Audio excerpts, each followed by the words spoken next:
हमारे संस्कारों में अक्षत मस्तक पे लगाने का चलन है। हमारी महिलाएं सभी लोग लगाते तो इसको हटो, लेकिन इसको समझ नहीं पाते कि इस अक्षत लगाने का मतलब क्या होता है।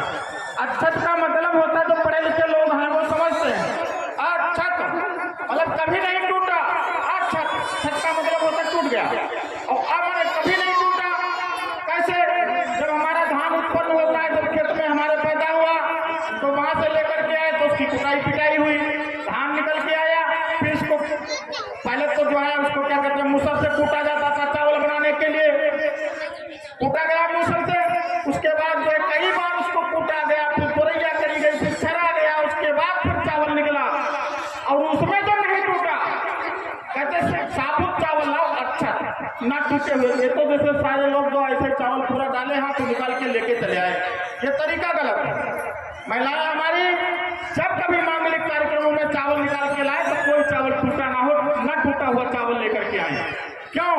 वो एक संदेश देता है कि हमने बहुत सारी विषम परिस्थितियों को सहन करने का काम किया, हमारी कुटाई भी हुई, हमारी पिटाई भी हुई, हमको गाँव भी गया, हमको रौदा भी गया और हमको जो है हर तरीके से तोड़ा गया, लेकिन हमने अपना धैर्य नहीं खोया और हम टूटे नहीं। यानी हम आज साबुत हैं, अक्षत हैं, इसलिए उसको मस्तक में लगाया जाता है। कैसे? जो आदमी अपने जीवन में कभी टूटता नहीं है, परिस्थितियों से परेशान नहीं होता, घर के झगड़े से, किसी प्रकार की कमजोरी से, किसी मुसीबत से जो साथी परेशान नहीं होता, उसको कहते हैं भाई शेर है, एक बहुत बड़ा आदमी है, ये कभी परेशान नहीं हुआ, टूटा नहीं, संघर्ष करता रहा। इसलिए अक्षत जो है वो मस्तक पे इसलिए लगाया जाता है और कोई दूसरा मस्तक पे अक्षत लगाने का, चावल लगाने का कोई दूसरा कारण नहीं है। जितने जोड़े बैठे हैं सबके जो अगर भाई आए हो तो वो सभी लोग लगाए, ना हो तो हमारे कमेटी के वॉलंटियर साथी लगा देंगे। लगाओ।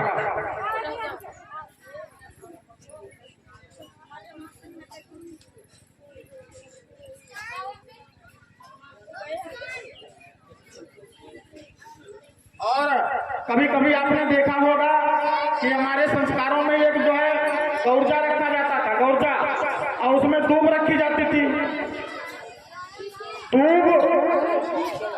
दूब का भी यही हाल है।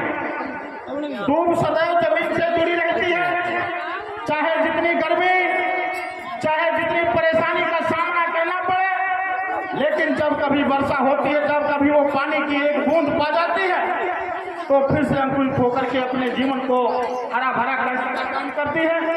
ये संदेश देती है वो गौरजा और वो दूब, ये संदेश देता है कि जीवन में आने वाली किसी भी परेशानी से, किसी भी तकलीफ से आपको परेशान नहीं होना। मुझको देखो, मैं सूख गई, लोगों ने समझा कि इसमें कुछ नहीं रह गया, लेकिन जैसे अपनी गांठ को हमने पानी दिया, पानी मिला, हमारी गांठ से हमने जड़ें छोड़ दी, हमने जीने का रास्ता निकाल लिया।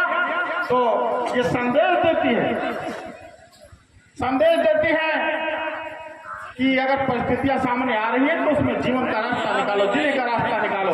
कभी कभी ये होता है कि हम लोग बड़े धूमधाम से बड़ा पैसा खर्च करके, बड़ा धन खर्च करके अपनी बेटी की शादी करने का काम करते हैं, बेटे की शादी करने का काम करते हैं, लेकिन थोड़ी नासमझी की वजह से हमारे संबंध आपस में टूट जाते हैं। तो मेरा आपसे निवेदन है कि ये जो हमारे बच्चे बैठे हैं, ये लिखा पढ़ी में तो हो जाता है कि 18 साल के हो गए, बालिग हो गए, इनकी शादी करो, हो गए, लेकिन हकीकत ये होती है जब तक ये 30 साल के 35 साल के नहीं हो जाते तब तक हमारे बच्चे बालिग नहीं होते। तो ये जो पाणी ग्रहण संस्कार कराया जाएगा उसमें अभी आपको समझाया जाएगा। माता पिता की जिम्मेदारी होती है, बेटी पक्ष के माता पिता की, उनके रिश्तेदारों की, जो लोग कार्यक्रम में उपस्थित होते हैं, और लड़के पक्ष के जो वर पक्ष है उसके माता पिता की जिम्मेवारी होती कि इन दोनों का ये तो अभिनादान है, ये गलतियां करते जाएंगे, छोटी छोटी बात पे झगड़ा करते जाएंगे, फसाद करते जाएंगे, लेकिन ये उनकी जिम्मेवारी बनती है कि आने वाले समय में इनका हम लोग संरक्षण करने का काम करें। इसीलिए संरक्षक कहा जाता है।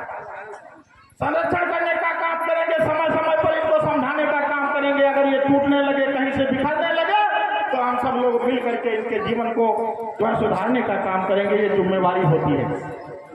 हो गया? नीचे बैठो हो गया? तो आप आ जाओ, सबका करवाओ ना, इनका भी करवाओ। क्या नाम? दौलत राम।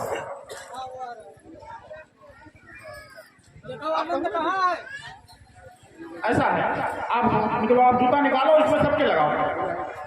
उधर है, तुम लगाओ ना, लगाओ तो हम लगाओ।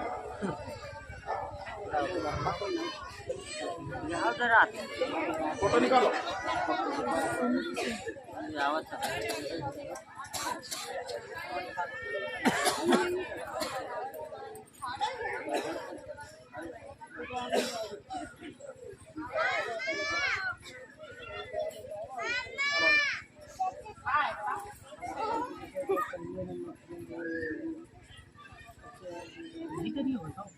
पाँच ही चार है, ये बैठ तो बैठो जाते तो हमें की शादी करा और माइक से बोल